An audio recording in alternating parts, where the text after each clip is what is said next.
next year. Okay, so explanations for resistance to social influence. When we are talking about resistance, we're talking about anti-conformity and disobedience. And I cannot stress enough how much you need to pay attention to this in the exam, because the questions might say, talk about resistance to social influence. And then if that's the case, you can talk about both. But it might say, talk about being disobedient or anti-conformist, and you need to make sure you're in the right zone.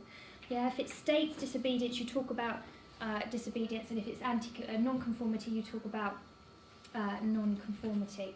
Okay, so there are two factors that explain disobedience and non-conformity. The first is social support, and it's a situational variable, okay, features of the environment.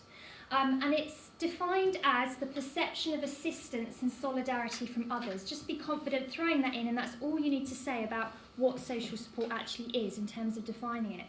So let's just have a quick look now at how this variable explains resistance to the group or resistance to an authority figure. So let's start with how social support explains conformity or anti-conformity. Well, we can think back to Ash's study. We remember 2 weeks ago we were talking about the judging of lines and the fact that we saw quite clear evidence of compliance. Well, actually, Ash conducted a variation of his study where he manipulated the extent to which the Confederates were unanimous in their thinking. And he manipulated it so one Confederate went against the group. And we call this one Confederate an ally or a dissident. And if that one Confederate disagreed with the rest of the group, the levels of conformity dropped. Why? Because that one naive participant right at the end just saw solidarity, saw a perception of assistance from that one dissident, and was much more likely to build their own confidence and reject the majority. And Ash concluded that if this perception of solidarity and this support is seen to happen earlier in the group process, it's much more effective. Yeah? So guys, this is exactly the same argument as what you already know from variables that affect conformity. All you're doing here is putting it in the perspective of social support, an ally or a dissident.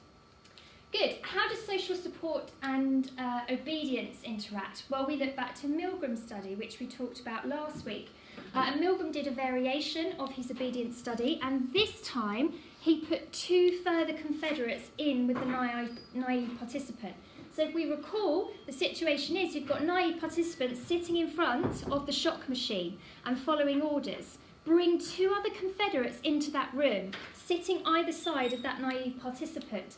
And the Confederates are instructed secretly by the researcher to get up and halfway through the study walk out and say, I'm refusing to give any more shocks. When that happens, when the naive participant sees that one of the other Confederates can stand up and walk out and refuse to carry on, they are far more likely to replicate that. They are far more likely to then disobey.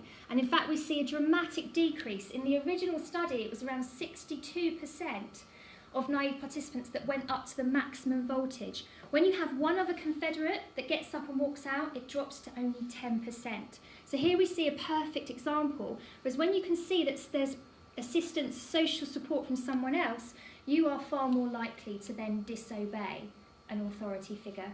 Why is that? Because it creates just a norm of disobedience. It shows that you can get away with not following the authority figure. Yeah? Really important that you're confident with these 2 variations. They're really good supportive evidence if you get a question on this in the exam. Okay, so the second factor and the last factor is locus of control. This is the dispositional. It's about the person. Social support is situational features. Locus of control is who we are. It's a personality factor, if you like. So let's have a quick look at how it explains non-conformity and disobedience.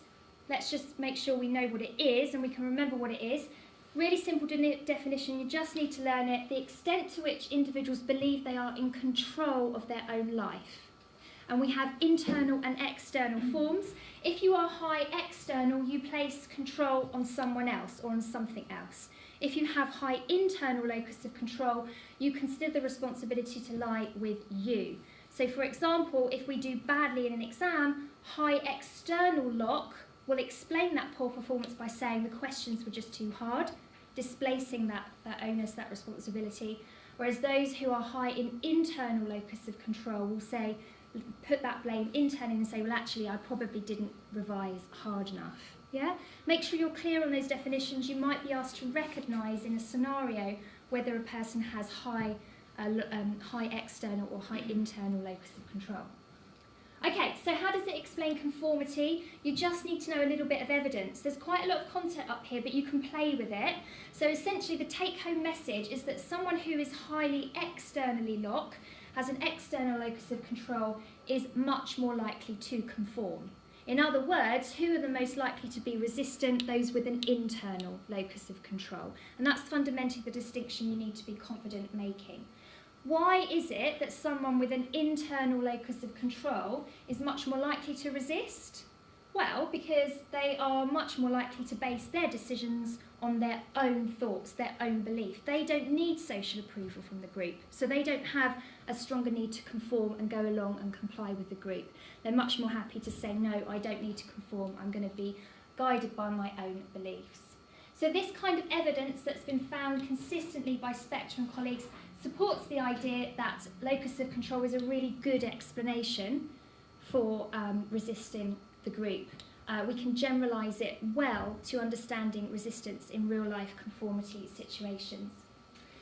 Okay, last but not least, locus of control and obedience. So same thing, you need to know a little bit of evidence to explain how locus of control relates to disobedience. Similar message. Those who are high external are much more likely to obey. And actually we find they're most likely to obey very unethical leaders. So what's the switch here? Those with a high internal locus of control are those who are most likely to be resistant. Most likely to say, no, I'm not going to do what you tell me to do. And actually, Blass has found that when you get a leader that is particularly becoming more and more forceful with the hope of convincing that individual, in fact, those with a high internal locus of control are put off even more by that. They actually then will resist even more if the pressure is put on, because they are reminded of their free will, the fact that they have choice over their behaviour. Just a quick reminder in terms of AO3s before we finish up today. If you're asked to evaluate explanations, particularly locus of control, do remember that lock is measured on a standardised scale. You did this standardised scale in our lessons last year. You measured your own external and internal. And just remember again, you can evaluate the use of that. The fact that measuring lock on a standardised scale is subject to social desirability. Perhaps we don't want to come across as being externally locked. Perhaps we want to strategically come across as being quite internally locus of control. It can be subject to misunderstanding. Some of the questions that Rotter proposed uses language that might be culturally biased, which could confound the measurement of someone's internal and external. And of course, this links to social desirability, demand characteristics. It might be very, very easy to predict when you're doing a lock scale what is required of you, and you might strategically manipulate your responses in order to come across as a better person. So collectively, the way in which we measure lock does lead us to question the validity and in fact the reliability as well of the use of this as an explanation for resistance. And that is everything you need to know on resistance to social influence. Do practice these questions, and I've also added this question onto the end.